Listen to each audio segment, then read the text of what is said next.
They expected a shuttle, not humanity's ultimate battleship. The frost was still forming when the rescue team arrived. Alara Station hung in the dark like a jewel box. Someone had forgotten to close. Every window glowed warm. Every corridor held air at perfect temperature. The hydroponics gardens cycled light and water on schedule. In the central habitat ring, dinner tables held meals gone cold, forks resting beside plates, cups still half full. A child's drawing left unfinished with crayons scattered across the table. 14,000 Velari colonists had simply stopped existing. Dr. Miran Khalsa stood in the main concourse, her crystalline biology refracting the station lights into rainbows across the polished floor. She had investigated 3 disappearances before this one. Each time the pattern was identical. Life interrupted mid-motion, populations extracted with surgical precision. 0 signs of struggle. But this time someone had left a message. On the exterior airlock where frost accumulated from temperature differential, a single handprint had been pressed into the ice. 5 fingers, broad palm, unmistakably human. 14,000 people, said Commander Tovrusk, her chitinous frame clicking softly as she moved through the empty corridors. Vanished in an estimated 4-hour window. Not one distress call. Not one alarm triggered. Khalsa knelt beside a child's sleeping pod. The blankets were pulled back neatly as if someone had lifted the child with care not to disturb them. This is the 11th incident in 8 months. Always frontier colonies. Always non-human populations. Always executed with precision that borders on ritual. Rusk finished coldly. The humans are hunting us. Khalsa said nothing, but somewhere deep in her crystalline memory, where Velari stored trauma in literal geological layers, she remembered different human hands. 20 years ago, when a mining collapse had trapped her in absolute dark for 6 days, it had been human rescue workers who dug through 40 meters of stone to reach her. They had worked without stopping, rotating crews, their soft bodies bleeding from the effort. When they finally pulled her free, the lead rescuer, a woman named Sarah Chen, had simply said, "We don't leave people behind." The question forming in Khalsa's mind was becoming unbearable. Were rescuers capable of this? 3 days later, the Galactic Assembly convened in emergency session on Nexus Prime. The Great Chamber held representatives from 47 species, arranged in concentric rings around the central speaking platform. The architecture was designed to inspire unity.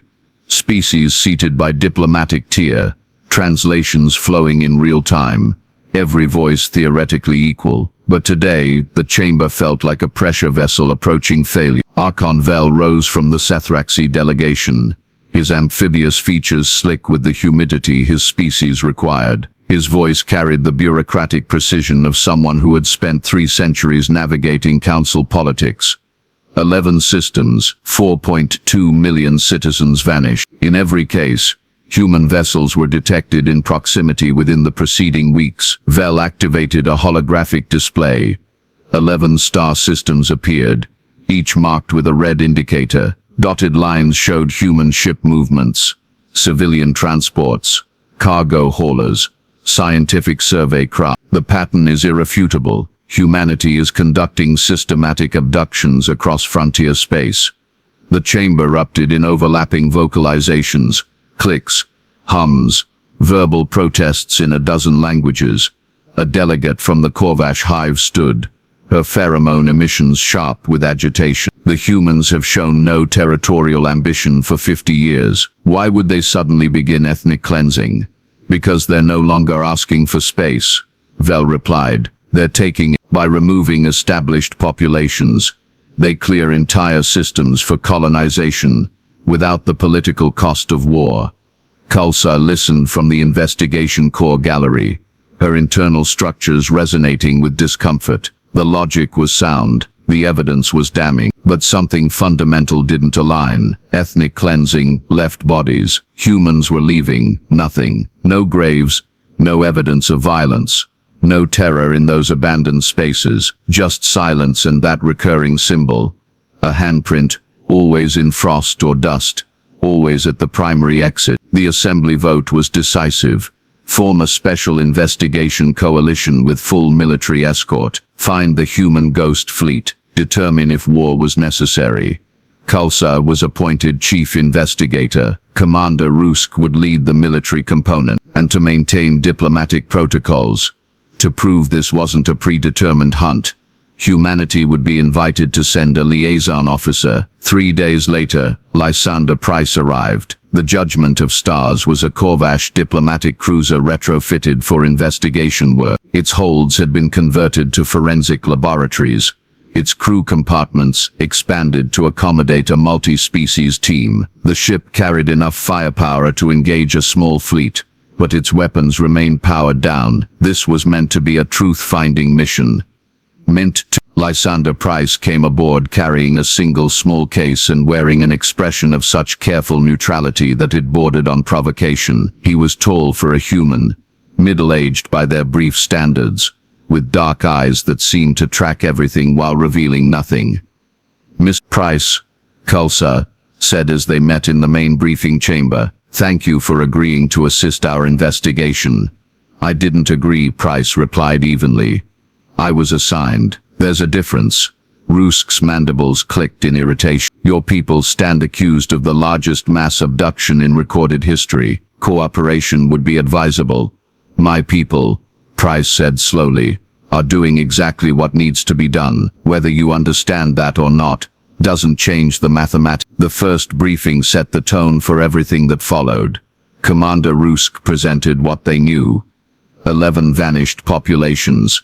Estimated total of 4.2 million individuals. All frontier systems. All within a specific spatial corridor. Roughly 40 light-years across. Human ship movements detected near every incident. No ransom demands. No political statements. No communication at all.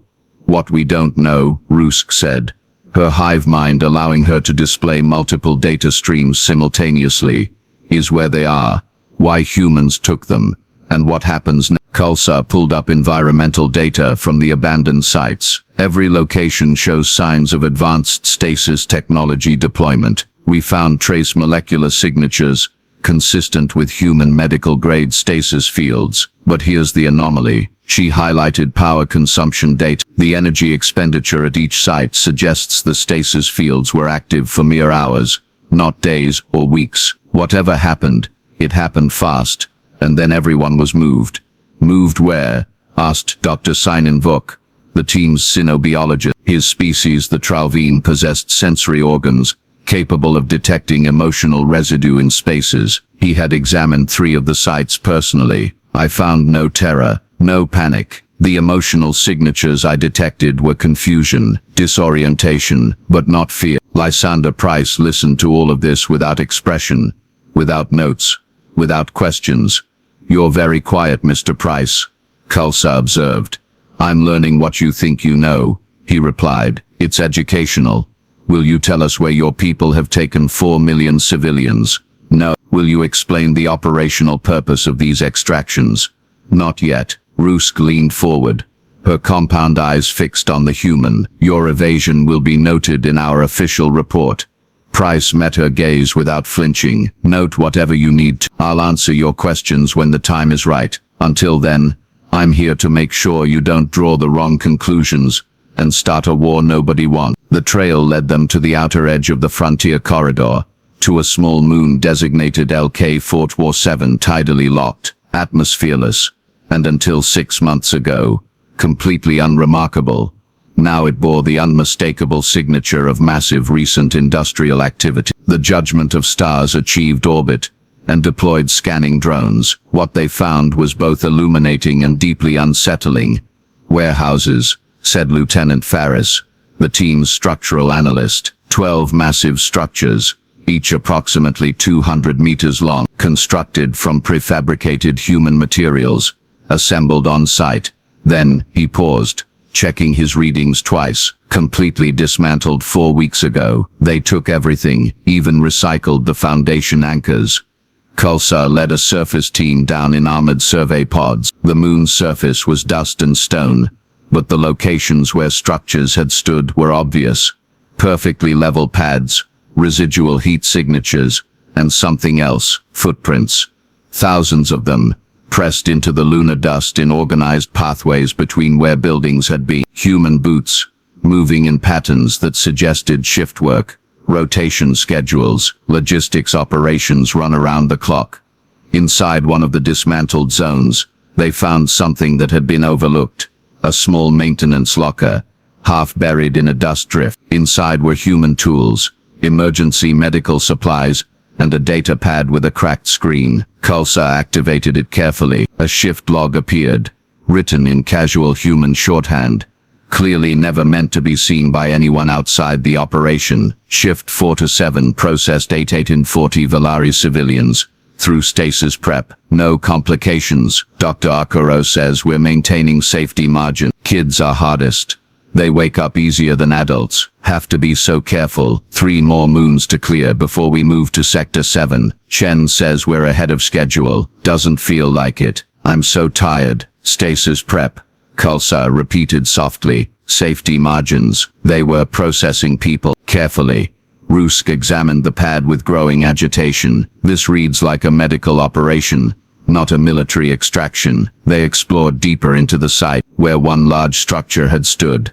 They found residual energy patterns, consistent with massive power consumption, the kind needed to maintain thousands of stasis pods simultaneously. Medical scanner traces, food synthesis, chemical signatures, even waste recycling system. This is infrastructure for care, said Dr. Vok quietly. Long-term life support, nutrition, medical monitoring, or imprisonment. Roos countered. Prisons also feed their captives.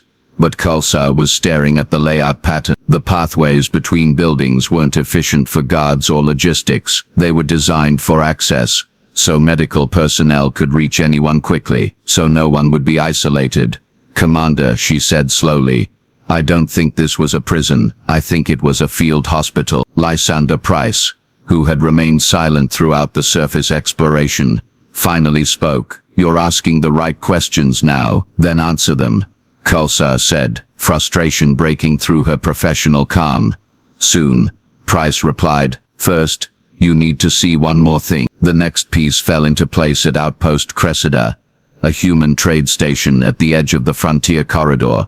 Outpost Cressida was old, one of humanity's first deep space commercial hubs, built 60 years ago when humans were still proving they could survive in galactic economy. It had the worn, practical aesthetic of human engineering, function over beauty, efficiency over elegance, but it worked, and it was busy.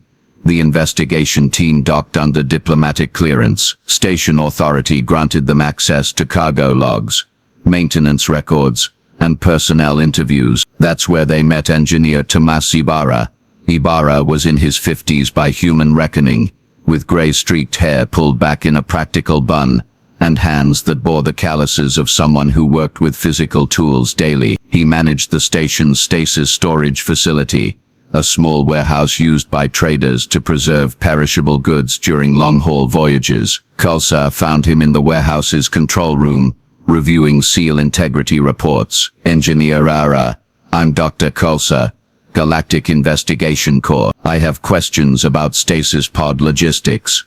Ibarra looked up from his screen, his expression weathered but friendly. Figured someone would come asking eventually. You want to know about the pods we processed 9 months back?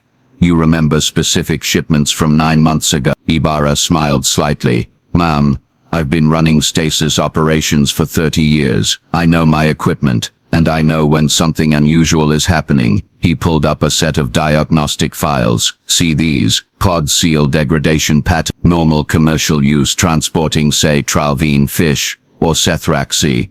Botanical samples. You get even wear over months, but 9 months ago we processed 200 pods through here in 3 weeks.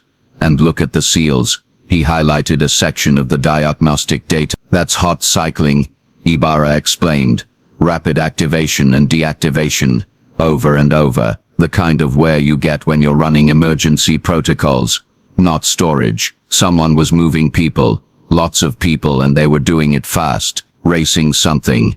Racing what? Kulsa asked. Ibarra met her eyes. A deadline, Doc. You don't burn through seals like that unless time is the one thing you don't have. The pieces were beginning to form a picture, but it was a picture that made no sense within the framework of abduction or warfare. Why would kidnappers work under such urgent time pressure? Why would they take such extraordinary care with their captives?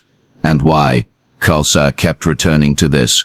Why leave handprint? The answer began to arrive in fragments, scattered across encrypted human communications that Archon Vel's intelligence core finally managed to decrypt. The data appeared on screens throughout the Judgment of Stars, partial transcripts timestamped 18 months prior, sent from human scientific institutions to Galactic Council administrative departments, from Earth Astrophysics Collective to Galactic Council Science Directorate.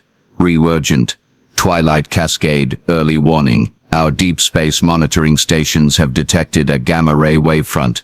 Traveling at zero. Wavefront will intersect galactic plane in approximately 24 months, affecting frontier corridor, designated sectors, estimated radiation flux, lethal to all known biological profiles except baseline human Earth evolutionary resistance to gamma radiation, attached full spectrometry data, trajectory models, affected system maps, request immediate council emergency session, status, referred to subtimetry on cosmic phenomena, estimated review time 8-12 months, from human colonial authority to frontier system governors, multi-species, mandatory evacuation advisory, Twilight Cascade, gamma radiation wavefront approaching your system, lethal exposure, estimated in 18 months. We are prepared to assist with emergency evacuations. Please respond with population counts and coordination requirements. Status, 47 messages sent, 3 responses received. Requests for further verification, 44 messages ignored. From Dr. Yuna Kashima, Human Cascade Response Coordinator, to Earth Emergency Council, read decision point. They won't listen. We've submitted 47 formal reports. We've contacted every governor, every council delegate, every scientific institution. They think we're exaggerating or seeking political advantage. Meanwhile, we have 19 months before the wave hits, and 4.7 million non-human civilians in the path with zero protective infrastructure. We cannot save them if we wait for permission. We will not watch them die if we can prevent it. Recommend unilateral intervention. Accept the political cost. History can judge us later. Status, approved by Earth Emergency Council. Operation Silent Shepherd authorized. Khalsa read the documents 3 times, her crystalline structure resonating with an emotion she couldn't name. They tried to warn us, she said quietly. Rusk stood nearby, her compound eyes scanning the same data, and when we ignored them, they acted anyway. Without consent, Archon Vel added sharply. He had joined them in the briefing room, his amphibious features tight with anger. They decided, unilaterally, to extract millions of civilians from sovereign systems. This is still a violation of what? Khalsa interrupted, her voice harder than she intended. Bureaucratic procedure. They sent warnings. We formed committees. They showed us the data. We asked for further study. 4.7 million people were going to die, and we were going to let them, because we couldn't process the paperwork fast enough. That doesn't justify. I'm not saying it justifies anything, Khalsa said. I'm saying it explains. The question that had haunted her for months finally had an answer, but the answer was more complicated than she'd wanted it to be. The confrontation came 72 hours later, in a debris field at the edge of Sector. The Judgment of Stars had been tracking energy signatures consistent with human stasis operations. The trail led to a desolate system, with no habitable worlds. Just gas giants, asteroid belts, and one human transport convoy that had just completed a jump sequence. Commander Rusk made the decision to intercept. This is the Galactic Investigation Corps vessel, Judgment of Stars, human convoy. Cut your engines and prepare to be boarded. This is not a hostile action. Repeat, this is not hostile. For a long moment, there was no response. Then, understood, Judgment, we're cutting engines. Boarding access granted at Airlock 7. The investigation team suited up and transferred across in hard-shell pod. Khalsa led the entry team, with Rusk providing tactical cover, and Lysander Price accompanying them. Still silent, still unreadable. Airlock 7 cycled open, Inside, the human transport was nothing like a warship or a prison barge. It was a mobile hospital. The corridors were lined with stasis pods, hundreds of them, each containing a sleeping civilian, Velari, Korvash, Tralveen, Sethraxi, adults and children, families grouped together when possible. Every pod showed active medical monitoring. Every individual was clothed, clean and cared for. Human medical personnel moved through the corridors with exhausted efficiency, checking vital signs, adjusting stasis parameters, making notes on data pads. They looked up as the boarding team entered, their expressions wary but not afraid. A human woman approached, middle-aged, wearing a medical uniform marked with the insignia of Earth's Colonial Health Service. Her name badge read, Dr. Lin Zhao, Chief Medical Officer. "You're here to arrest us," Dr. Zhao said. "It wasn't a question. We're here for answers," Kulsa replied. Dr. Zhao gestured to the pods surrounding them. "These are 4,000 Korvash civilians from the Helia colony. They were living 8 light-years inside the Cascade Impact Zone. In 91 days, their world will be bathed in gamma radiation that will sterilize the surface down to microbial level. We evacuated them 6 days ago." Rusk stepped forward, her pheromones sharp with accusation. "You took them without permission, without coordination. You made my people vanish in the night." "Yes," Dr. Zhao said simply, "because your government told us they needed 6 months to evaluate our claims. They had 6 days before the evacuation window closed, so we stopped asking and started carrying." Lysander Price finally spoke, his voice quiet but carrying absolute certainty. "You can arrest us. You can charge us with abduction, sovereignty violation, unauthorized system entry, whatever legal framework makes you feel better. But if you do, these people die, and so do the 600,000 still waiting in the impact zone. So I'll ask you directly, Commander Roos, do you want justice, or do you want your people to live?" The silence that followed was broken only by the soft hum of stasis fields and the quiet breathing of exhausted human medics, who hadn't slept properly in months. Kulsa looked at Roos, saw the conflict written in her posture, the tension between duty and survival, between sovereignty and species preservation. "I want to speak with your coordinator," Rusk said finally, "the person responsible for this operation." Yuna Kashima was brought aboard the Judgment of Stars under what both sides agreed to call cooperative custody. She was younger than Kulsa expected, perhaps 40 by human years, with dark circles under her eyes that spoke of months without adequate rest. She wore a simple jumpsuit marked with the Earth Emergency Council insignia, and she carried herself with the particular exhaustion of someone who had been carrying impossible weight for too long. They gathered in the main briefing chamber. Kulsa, Roos, Archon Vel, Price, and Dr. Kashima. "Tell us about the Twilight Cascade," Kulsa said.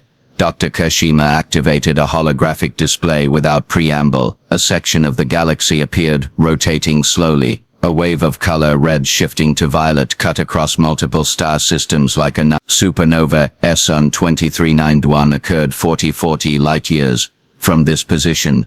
Approximately 42 years ago, the gamma-ray burst traveled at light speed. The physical wavefront ejected stellar material traveling at 0.7 c is following behind. We detected it 26 months ago using our deep space monitoring network. She highlighted the affected corridor. 42 star systems directly in the path, 19 of them inhabited. Combined non-human population, 4.7 million.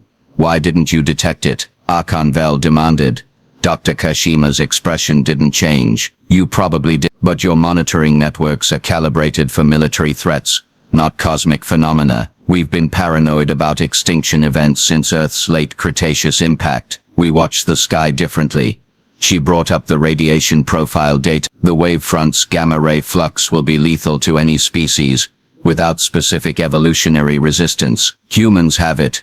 Earth suffered a major ozone depletion event 200 million years ago that lasted for several thousand years. Gamma radiation at the surface was significantly elevated. Species that couldn't handle it went extinct. Our ancestors survived it. That resistance is still coded in our DNA. And you tried to warn us," Kulsa said softly. Dr. Kashima pulled up the communication logs, the same ones Archon Vel's intelligence core had decrypted. 47 formal reports, 16 direct contact attempts with system governors, 3 requests for emergency council sessions. Every one of them referred to committees, subcommittees, review boards. We were told to provide more data, more verification, more proof. We did. It didn't matter. She looked directly at Roos. Commander, your Hylia colony government received our warning 18 months ago. They responded that they would evaluate the human claims and respond within standard administrative timelines. That timeline was 8 months. The evacuation window for your system was 5 days. Roosk's mandibles clicked rapidly. A Korvash physiological response to emotional stress. They told us nothing, because they didn't believe us, Dr. Kashima said, or they didn't want to cause panic, or they were waiting for consensus. It doesn't matter why. What matters is that we had 4.7 million people about to die, and the only choice left was whether to watch it happen or act without permission. So you chose to act, Khalsa said. We chose to carry them, Dr. Kashima corrected. Even if they hated us for it, even if you declare war over it, we can survive the cascade. They can't. The mathematics were very simple. Archon Vel's features had gone pale. You're asking us to believe that humanity conducted the largest rescue operation in galactic history and kept it secret. We didn't keep it secret. Lysander Price interjected. We told you exactly what we were doing. You just didn't listen. The verification took 3 days. Coalition scientists, deliberately chosen from species with a political stake in the outcome, ran independent analysis on the cascade data. They checked human calculations, built their own models, cross-referenced with historical cosmic event databases. The conclusion was unanimous. The Twilight Cascade was real, it was lethal, and it would arrive in the affected population, if no further evacuations occurred, was 63,000 civilians still living in the impact zone. Humanity had already evacuated 4.1 million. The Galactic Assembly reconvened in emergency session. This time, the tone was different. The humans violated sovereignty, Archon Vel stated formally. But they did so to prevent mass extinction. This creates legal and ethical questions we are not equipped to answer quickly. My people are alive because humans ignored our government's incompetence, Rusk said bluntly. I don't care about the legal questions right now. I care that 600,000 people are still in danger. The debate fractured along predictable lines. Some species demanded human prosecution. Others called for immediate evacuation assistance. A few advocated for simply abandoning those who had refused evacuation, respecting their choice even if it meant death. Dr. Khalsa watched it all from the observer gallery, and for the first time in her long career, she felt the full weight of institutional paralysis. They were going to debate while people died. They were going to form committees while the cascade approached. Humans had understood this 18 months ago. She made her decision. Coalition team. She transmitted on secure channel. We're joining the evacuation effort. Personal authority. Anyone who objects can file complaints after people are safe. Commander Rusk responded immediately. Agreed. Forwarding you human coordination protocols now. Archon Vel's response came more slowly. I cannot officially sanction this, but I will not stop you. The final evacuation phase was a study in organized chaos. Human ships, over 600 of them, coordinated with the Coalition investigation fleet and volunteers from a dozen species. They moved through the remaining impact systems with methodical precision, using every transport, every cargo hauler, every vessel capable of mounting stasis equipment. Khalsa worked alongside human medical teams, learning their protocols, understanding their exhaustion. These people had been operating in secret for 18 months, knowing they would be hated, knowing they might face war crimes charges, doing it anyway, because the alternative was unthinkable. She met families torn between gratitude and violation. She spoke with Velari elders, who didn't understand why their memories had gaps, why they woke in strange places, why humans had made choices for them. "You took our agency," one elder told her. "Even if you saved our lives, you took our choice." Khalsa had no good answer. She could only say, "Yes, they did." Not all evacuations were accepted. In 3 systems, local populations refused rescue, insisting they would rather die in their homes than live as victims of human intervention. Humanity respected those choices, left supplies, left coordinates to safe zones, and withdrew. 60,000 people chose to stay. The Twilight Cascade arrived on schedule. The Coalition observation fleet watched from a safe distance. As the wavefront swept through the frontier corridor, planets were bathed in gamma radiation that turned atmospheres to ionized plasma. Oceans boiled. Surface structures vaporized. It was death delivered with cosmic indifference, beautiful and terrible.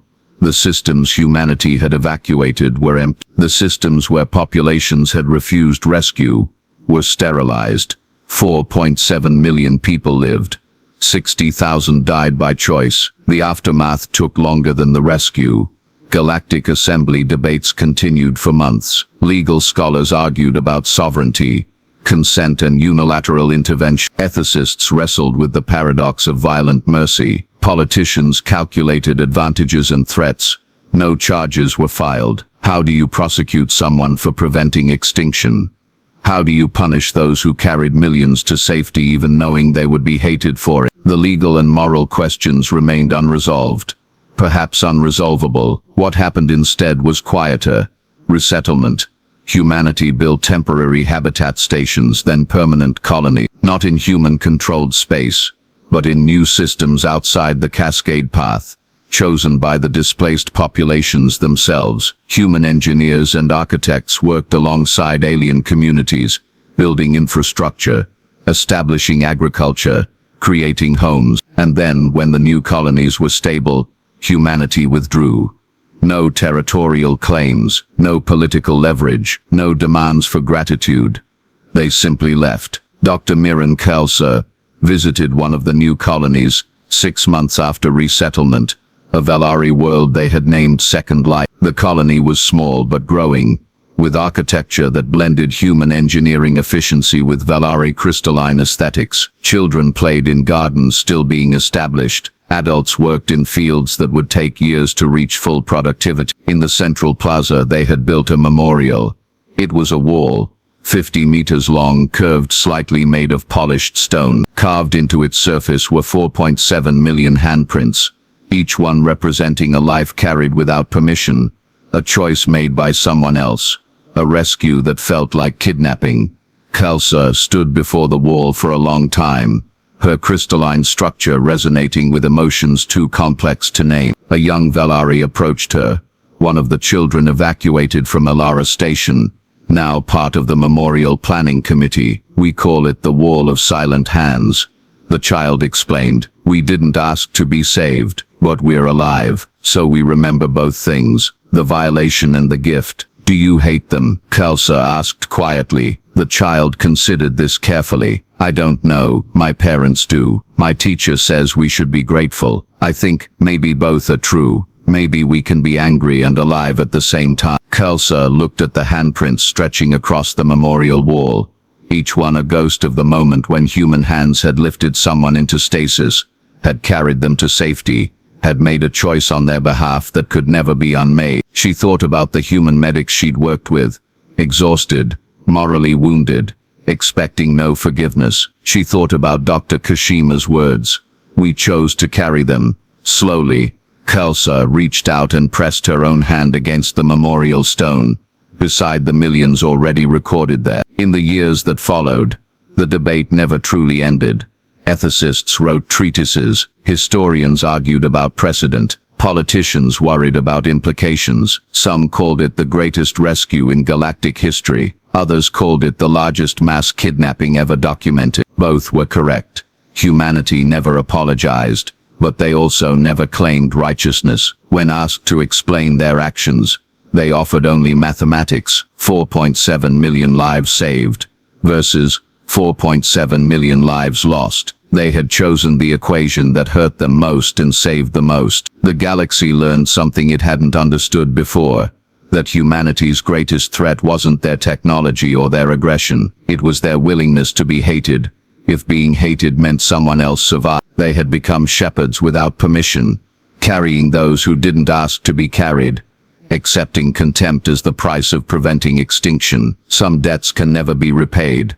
Some rescues can never be forgiven, and humanity had accepted both, carrying the weight of salvation and violation with equal measure, walking forward without asking for love, asking only that those they saved would live long enough to hate them properly. The twilight cascade had passed. The frontier corridor was silent, but in dozens of new worlds, in gardens still growing, in children still learning, life continued, and on memorial walls across those worlds, millions of handprints remained, testament to the day humanity stopped asking permission and simply reached out to carry them. If this story moved you, if you want to explore more narratives about humanity's quiet strength and the moral weight of impossible choices, consider subscribing. We'll continue finding the stories where humans don't win through violence, but through endurance, empathy, and the willingness to bear costs others won't. Next time, The Garden at the Edge of Silence, a story about what humanity found in the abandoned systems after the cascade passed, and the discovery that changed everything we thought we knew about mercy.